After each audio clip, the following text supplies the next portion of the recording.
ቴክኒካል ስኪል ኖሮ ኮድ መጻፍ እየቻል ሶፍትዌር ኢንጂነር ሆነ ነገር ግን አንድ ሲስተም ለመስራት ሲጀምር ከየት መጀመር እንዳለብህ ግራ እየተጋባህ ነው? አትጨነቅ። በዚህ ቪዲዮ ከየት መጀመር እንዳለብህ ከጀመር በኋላ ስቴፕ ባይ ስቴፕ ምን ይቀጥላል የሚለውን ነገር እያንዳንዱ ነገር ስቴፕ ባይ ስቴፕ አስረዳለሁ። ካንተ የሚጠበቀው ቪዲዮውን ላይክ፣ ሼር እና ኮሜንት እያደረግ እስከ መጨረሻው ማየት ብቻ የሚጠበቅብህ። ለማታውቁ ሰዎች ተመስገን እባላለሁ። ሶፍትዌር ኢንጂነር እንዲሁም ደግሞ ፉል ስታክ ዌብ አፕሊኬሽን ዲቨሎፐር። ዩቲዩብ ላይ ቁም ነገር ለማየት የሚመጡ ልጆች ካላችሁ ናይል ፎርም ዩቲዩብ ቻናልን ሰብስክራይብ እያደረጋችሁ ፋሚሊ ሁኑ። እንዲሁም ደግሞ ቪዲዮውን ላይክ፣ ሼር እና ኮሜንት እያደረጋችሁ ለሌሎች ሰዎች እንዲደርስ እንድታደርጉ ስል በትህትና ጠይቃለሁ። ወደ ዛሬው ቪዲዮአችን እንቀጥል። መግቢያ ላይ እንደተናገርኩትኝ በዛሬው ቪዲዮ የምናየው አንድ ሶፍትዌር ዲቨሎፐር ቴክኒካል ስኪል አለው፣ መርን ስታክ ዲቨሎፐር ነው፣ ሪያክትን ያውቃል፣ ኖድ.js ያውቃል፣ ኔክስትን ያውቃል ወይም ደግሞ ኔክስትን ያውቃል፣ ፓይተንም ያውቃል፣ የሆነ ፕሮግራሚንግ ላንጉዌጅ ያውቃል። ነገር ግን አንድ ሲስተም ቢውልድ ላድርግ ብሎ ሲጀምር ከየት መጀመር እንዳለበት ግራ ይገባዋል። ይህ በአካባቢ ያሉ ብዙ ተማሪዎች የሚጠይቁ ጥያቄ፣ እኔም ደግሞ መጀመሪያ ጊዜ ሲገጥመኝ የነበረ ችግር። በዛሬው ቪዲዮ ግን አንድ ሲስተም ዲቨሎፐር ወይም ደግሞ አንድ ሶፍትዌር ዲቨሎፐር የሆነ ሰው ከሶፍትዌር ዲቨሎፕመንት ወደ ሶፍትዌር ኢንጂነሪንግነት የሚሄድበትን ስቴፕ ባይ ስቴፕ ሮድ ማፕ አሳያችኋለሁ። ቪዲዮውን እስከ መጨረሻው ለማየት ሞክሩ። በመጀመሪያ አንድ ቴክኒካል ስኪል ካለው ከመጀመራችን በፊት ቴክኒካል ስኪል ሳይኖረውስ እንዴት ጀምሮ ወይም ደግሞ ቴክኒካል ስኪል ትንሽዬ ቴክኒካል ስኪል ያለው ሰው እንዴት ያን ቴክኒካል ስኪል ኮንፊደንስ እስኪሰማው ድረስ አጠናክሮ ወደ ሶፍትዌር ኢንጂነርነት እንዴት ይሄዳል የሚለውን ነገር ቴክኒካል ስኪል ዲቨሎፐር የሌለው ወይም ደግሞ ዝም ብሎ ኖድ.jsን ሪያክትን ያውቃል ግን ዲቨሎፕመንት ላይ የሆነ ኮምፎርት ያልሆነ ሰው ወይም ደግሞ የሆነ ዲዛይኑ ተሰጥቶት ሁሉ ነገር አልቆ ተሰጥቶት ያን ሲስተም ቢውል ማድረግ ያልቻለ ሰው ፎከስ ማድረግ ያለበትን ቦታ ጀምረን ላይ ፎከስ እናድርግ። አንድ ዲዛይኑ ተሰጥቶት ያን ሲስተም ቢውልድ አድርግ የተባለ ሰው ራሱን ይጠይቅ። ይህን ዲዛይን መሰረት አድርጌ እኔ ሲስተም ቢውልድ ማድረግ እችላለሁ ወይ ብሎ ይጠይቅ። እሱን ሲጠይቅ ራሱ ላይ የሚያገኘው ምላሽ ከራሱ ከውስጡ የሚያገኘው ምላሽ አልችልም የሚል ወይም ደግሞ ኮምፎርት የማይሰማው ከሆነ ማድረግ ያለበት ቴክኒካል ስኪል ላይ ፎከስ አድርጎ መስራት አለበት። ቴክኒካል ስኪል ላይ የትኛውን ከየትኛው በኋላ ማስቀጠል እንዳለብኝ ግራ ገባኝ የሚሉ ተማሪዎች አሉ። ይህንን ሮድ ማፕ በሌላ ቪዲዮ ሰርቼ አፕሎድ አድርጌላችኋለሁ። የኛ ናይል ፎርም ዩቲዩብ ቻናል ላይ ሄዳችሁ ማግኘት ትችላላችሁ። ነገር ግን እኔ ስማር የነበረውን ነገር ልንገራችሁ። እኔ ስማር ምን አድርጋለሁ? ሪያክትን ተማርኩኝ፣ በሪያክት የሆኑ ፕሮጀክቶችን ሰራው። ከዛ ባክኢንድን ተማርኩኝ፣ በባክኢንድ የሆኑ ፕሮጀክቶችን ሰራው። ባክኢንድና ፍሮንቲንድን አገናኝቼ ክሩድ አፕሊኬሽን መስራት ስችል በጣም ደስተኛ ነበርኩኝ። ከዛ በኋላ ግን አእምሮዬ ላይ ጥያቄ እየፈጠረ መጣ። ለምሳሌ እኔ የምማርበት ቡትካምፕ ሲስተም ነበረው በሰዓቱ። እዛ ሲስተም ላይ ግን አክሰስ የማይደረጉ እኛ የማናያቸው ሲስተም አድሚኖች አክሰስ የሚያደርጋቸው ፔጆች ነበሩ። እነዛን ፔጆች እንዴት ነው መስራት የሚችለው የሚለው ጥያቄ አእምሮዬ ውስጥ ነበረ። ማለት እኔ አክሰስ የማደርገው ፔጅ ነገር ግን ሌሎቹ አክሰስ ሊያደርጉት የማይችሉት ፔጅ እንዴት ነው ቢውልድ ሊደረግ የሚችለው የሚለው ነገር ጥያቄ ውስጥ ነበረ። ሮል ቤዝድ አክሰስ ኮንትሮል ሲስተም የሚባለው ነገር ለኔ ግልጽ አልነበረም። ስለዚህ ነገሮች ሁሉ ከጥያቄ ነው የሚመነጩትና ጥያቄ አእምሮዬ ውስጥ ሲፈጠር እንዴት ነው የምሰራው ብዬ ጥያቄ መጠየቅ ጀመርኩ። እንዴት ነው ይሄ ምን ማለት ነው ስል እሱ ሮል ቤዝድ አክሰስ ኮንትሮል ሲስተም ይባላል፣ የምትሰራው እንደዚህ ነው ብላ አርቲፊሻል ኢንተለጀንስ ጋር ማውራት ጀመርን። ሮል ቤዝድ አክሰስ ኮንትሮል ሲስተም ማለት ምን ማለት ነው የሚለውን ነገር ዲቴይሊ መረዳት ጀመርኩኝ ማለት ነው። ዲቴይሊ መረዳት ከጀመርኩኝ በኋላ እያንዳንዱን ነገር ዲቴይሊ ስለ ሮል ቤዝድ አክሰስ ኮንትሮል ሲስተም ተምሬ አፕላይ ማድረግ ጀመርኩኝ። ልክ ሮል ቤዝድ አክሰስ ኮንትሮል ሲስተምን ተምሬ አውተንቲኬሽን አውቶራይዜሽን አፕላይ ማድረግ ከጀመርኩ በኋላ እያንዳንዱ ነገር ጥያቄ ይፈጠርብኝ ይመጣል። ቶክን ምንድነው? እያንዳንዱ ዲፕሎይመንት ምንድነው? ይሄን ጥያቄ ሲፈጥርብኝ ልክ ቶክን ምንድነው ብሎ አእምሮዬ እንደፈጠረብኝ ጥያቄ መጠየቅ ጀምራለሁ ማለት ነው። ጥያቄው ላይ መልስ አገኛለሁ። ያን ያደረኩ ቴክኒካል ስኪልን አዳብሬ መልቲ ፔጅ አፕሊኬሽን እንዴት ነው የሚሰራው? ኦኬ መልቲ ፔጅ አፕሊኬሽን ሰራው። ኦኬ ስለዚህ ከዚህ በኋላ አንድ ሲስተም ቢውልድ ማድረግ እችላለሁ ማለት ነው ብዬ ጀመርኩኝ ማለት ነው። አንድ ሲስተም ቢውልድ ማድረግ እችላለሁ ብዬ ኮምፎርት እንደተሰማኝ ያደረኩት ነገር ምንድነው? ሄድኩኝና አካባቢ ላይ ካለ ቢዝነስ ከግቢያችን ፊት ለፊት ካለ ጁስ ቤት ጋር አወራሁኝ። ሲስተም ልስራላችሁ፣ የምሰራላችሁ ሲስተም ነፃ ነው። ነገር ግን ከእናንተ የምፈልገው እኔ ሪል የሆነ ሪኳየርመንት በየሰዓቱ እየመጣሁ ስጠይቃቸው ሪኳየርመንት እንዲሰጡኝ ነው። ከዛ በኋላ ደግሞ መጨረሻ ላይ ሲስተሙን ቢውልድ አድርገን ዲፕሎይ ስናደርገው ቴስቲሞኒያል ከፈለኩኝ እናደርጋለሁ ብዬ ጀመርኩ። ስጀምር ግን ከየት መጀመር እንዳለብኝ ግራ ተጋባው። ተስማማን እኮ እሺ አሉኝ። ነገር ግን የት ጋር መጀመር እንዳለብኝ አላውቅም። የት ጋር መጀመር እንዳለብኝ ግራ ተጋባው። አንድ ሶፍትዌር ኢንጂነር የሆነ ቢዝነስ ጋር ተስማምቶ መጀመር ያለበት ቦታ ላይ ምንድነው የሚባለው ነገር ነው። ከቢዝነስ ጋር ተስማምታችሁ ሲስተም ልትሰሩለት ወይም ደግሞ ለእናንተ ሶፍትዌር አሴሰሮች ቢውልድ ልታደርጉና ዲፕሎይ ልታደርጉ ከዛም ደግሞ ወርሃዊ ኢንካም ገቢ ልታገኙ ፈልጋቸው ከሆነ ይህንን ስቴፕ ባይ ስቴፕ ታደርጉ። በመጀመሪያ ልታደርጉት የምትችሉት ማኑዋል ወርክ ፍሎ መረዳት ነው። ማኑዋል ወርክ ፍሎ ለአንድ ሆቴል ሲስተም መስራት ከፈለጋችሁ መጀመሪያ ማኑዋል ወርክ ፍሎ እንዴት ነው የሚሰራ? ያ ሆቴል ማኑዋል ማለት በሲስተም አፕላይ ሳይደረግበት መጀመሪያ እንዴት ነው ያ ሆቴል የሚሰራ? ከካስተመር ወደ ካሸር ወደ ሆነ ቦታ ሲሄድ እንዴት ነው ማናጀሩ ካሸሪዎች ያላቸው ዳታ ፍሎ እና ወርክ ፍሎ እንዴት ነው የሚለውን ነገር ማኑዋል ወርክ ፍሎን እያንዳንዱ ወርክ ፍሎ ሳትረዱ ሲስተም ቢውልድ ማድረግ እንዳትጀምሩ። ከዛ ማኑዋል ወርክ ፍሎን ከተረዳችሁ በኋላ ዶክመንቱ ነው የሚቀመጠው ፕሮብሌም ዴፊኒሽን ነው። ከዚያ ማኑዋል ወርክ ፍሎ ውስጥ ፕሮብሌሞችን አይደንቲፋይ ታደርጓቸዋላችሁ ነው። ፕሮብሌሞች ችግሮችን አይደንቲፋይ ታደርጉና ሲስተም ሊፈታው ይችላል። እኔ የምሰራው ሲስተም ሊፈታ የሚችለው ችግር የትኛው ነው? ሲስተም ላይፈታ የሚችለው ችግር የትኛው ነው? ስፕሊት አድርጓቸው። ሲስተም ሊፈታ የሚችለው ችግር ላይ ብቻ ነው እናንተ ፎከስ ማድረግ አለባቸው።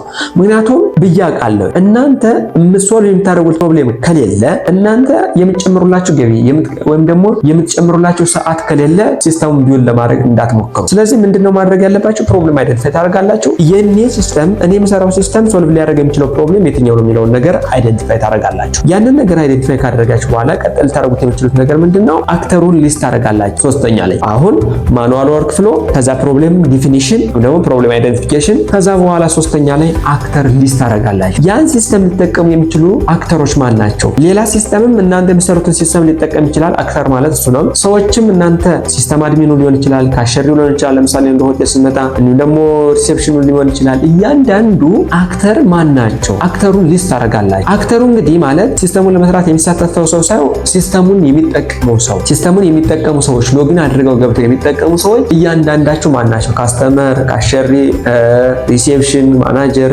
ምናምን ሲስተም አድሚን እያላችሁ እያንዳንዱን አክተር ሊስት ታደርጋላችሁ። ምክንያቱም ማኑዋል ወርክ ፍሎ ላይ ተረድታችሁታል። ያንን ሊስት ካደረጋችሁ በኋላ አክተሩን ምን ታደርጋላችሁ? እያንዳንዱ አክተር ሊሰራው የሚችለው ስራ ፋንክሽናል ሪኳየርመንት ወይም ደግሞ ፊቸር ምንድነው ትላላችሁ። እያንዳንዱ አክተር ሊሰራ የሚችለውን ስራ ደግሞ ሊስት ታደርጋላችሁ። ያ ፋንክሽናል ሪኳየርመንት ይባላል።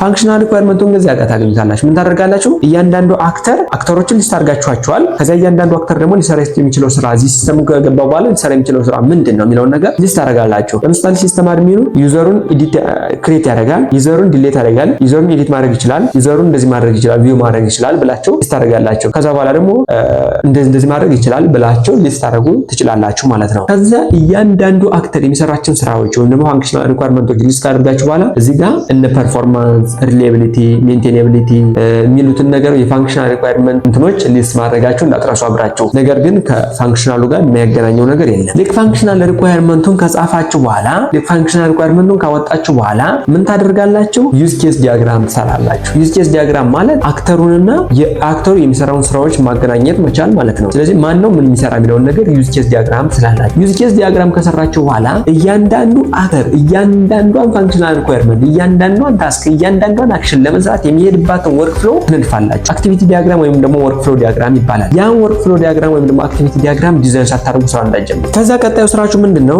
ልክ አክቲቪቲ ዲያግራሟን ዲዛይን ታደርጓታላችሁ። ማን ለምሳሌ ሲስተም አድሚኑ ዩዘሩን ኤዲት ለማድረግ ወይም ደግሞ ዩዘሩን ክሬት ለማድረግ መጀመሪያ ሲስተሙን ሰርች አድርጎ ያገኛል። ሲስተሙ ላይ ሆም ፔጁን ያገኘዋል። ከዛ በኋላ ሎጊን ያደርጋል። ከዛ ዳሽቦርድ ያገኛል። ከዛ ማኔጅ ዩዘር የምትሉትን በተን ይነካል። ከዛ በኋላ ወደ ዩዘር ማኔጅመንት ፔጅ ወስደዋል። ዩዘር ማኔጅመንት ፔጅ ላይ አድ ዩዘር የምትሉትን በተን ይነካል። ከዛ ፎርም ይሰጠዋል። ፎርሙ ላይ ይህንን ይሞላና ሳብሚት ይለዋል። ከዛ ክሬት ይደረግ። ይህች ፍሎ ነች እንግዲህ ሲስተም አድሚኑ ዩዘሩን ክሬት ለማድረግ የሄደባት ስቴፕ ይህች ነች። እቺ ነች ወርክ ፍሎ ማለት። እያንዳንዱ አክተር እያንዳንዷን አክሽን እያንዳንዷን ፋንክሽናል ሪኳየርመንት ለመስራት የሚሄድባት ፍሎ ወርክ ፍሎ ይባላል ወይም ደግሞ አክቲቪቲ ዲያግራም ይባላል። እሱን ወርክ ፍሎ ዲያግራም ወይም ደግሞ አክቲቪቲ ዲያግራም ዲዛይን ታደርጋላችሁ ማለት ነው። ቀጣይ የሚመጣላችሁ የሲስተሙ በጣም ፐርፎርማንስ ሊጨምርላችሁ የሚችለው ሪላያቢሊቲ ፎከስ ልታደርጉት የምትችሉት እያንዳንዱ ነገር ፎከስ ልታደርጉ የምትችሉት አርኪቴክቸራል ዲዛይን ነው። ሶፍትዌር አርኪቴክቸራል ዲዛይን ማይክሮ ሰርቪስ ልጠቀም፣ ሞኖሊቲክ ልጠቀም፣ ኤምቪፒ ሞዴልም አለ። ኤምቪፒ ሞዴል አንዳንዴ አርኪቴክቸር አድርገው የሚጠቀሙት፣ ሁለተኛ ደግሞ ሞዴልም አድርገው ሊጠቀሙ ይችላሉ። የትኛውን ልጠቀም የሚለውን ነገር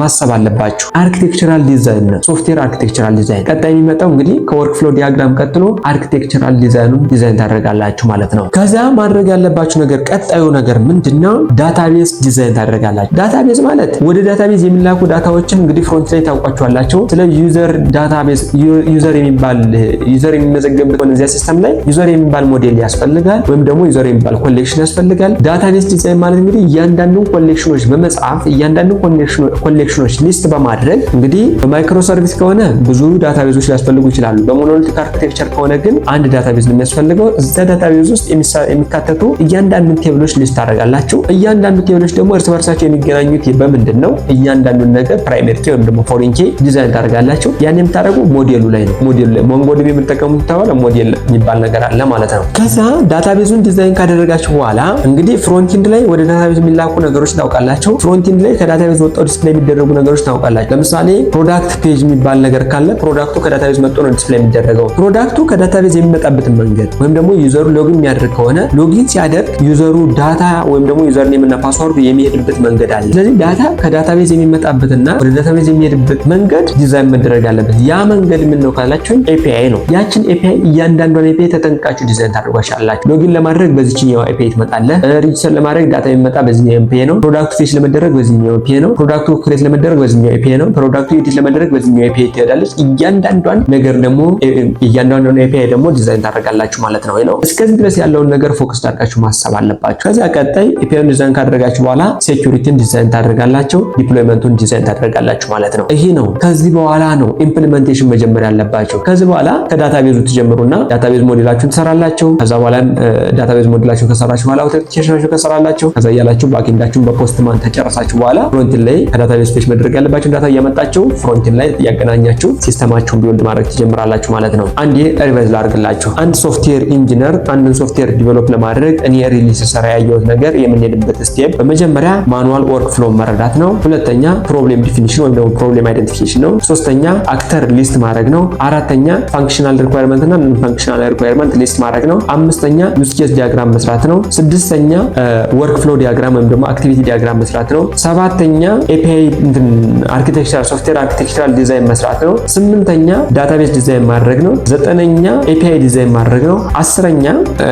ሴኩሪቲ ዲዛይን ማድረግ ነው። 11ኛ ዲፕሎይመንት ዲዛይን ማድረግ ነው። ከዛ በኋላ ኢምፕሊሜንቴሽን ይጀምራላችሁ ማለት ነው። አንድ ሶፍትዌር ዲቨሎፕ ለማድረግ ስቴፕ ባይ ስቴፕ ኢምፕሊሜንቴሽኑ ይሄንን ይመስላል ማለት ነው። እስካሁን ድረስ ቪዲዮውን እያያችሁት ከሆነ ወዳችሁታል ማለት ነው። ስለዚህ ቪዲዮውን ሌሎች ሰዎችም እንዲጠቀሙበት እውነቴን ነው ባይዘው ይሄን ነገር ሪል ልነግራችሁ የሚችል ዩቲዩብ ላይ እንኳን የለም። ስለዚህ ይሄን ሪል ላይፍ ላይ ምክንያቱም ብዙ ዲቨሎፐሮች ሌላ የሚያበልጣችሁ ነገር ስላለ የራሳችሁን ኤጀንሲም ላውንች ለማድረግ የሚያስቡ ሰዎች ስለሌሉ ሶሻል ሚዲያ ላይ የሉ። እነዛ ሰዎች ከሌሉ ደግሞ ሪል የሚሰራበት ላይ ያሳያችሁ ይችላል። እኔ ደግሞ ሪሊ ካለው አይዲያ ሪሊ ከመሰራበት አንግል ነው ይሄን ነገር እየነገርኳችሁ ያለ። ስለዚህ ይሄ ቪዲዮ ለሌሎች ሰዎችም እንዲደርስ ሼር እየተደረገ አይደለም። ቪዲዮውን ሼር፣ ላይክ እና ኮሜንት አድርጉ። እንዲሁም ደግሞ ከዚህ በኋላ የምንሰራቸው እያንዳንዳቸው ቪዲዮዎች እንዲደርሷችሁ ከፈለጋችሁ ናይልጎን ቻናልን ሳብስክራይብ ማድረጉ እንዳይረሳ ማለት ነው። ስለዚህ በቀጣይ ቪዲዮ ምን አይነት ቪዲዮ እንደምትፈልጉ ኮሜንት ሴክሽን ላይ አሳውቁኝ። በቢዝነስ አይዲያ ዲጂታል ቢዝነስ ለመጀመር ፈልጋችሁ በላይፍ ዙሪያ እኔ የደረሰብኝን ያገኘሁትን ነገር ይሄን ስትማር ምን ደርሶባል ምን አግኝቷል የምትሉት ነገር ካለ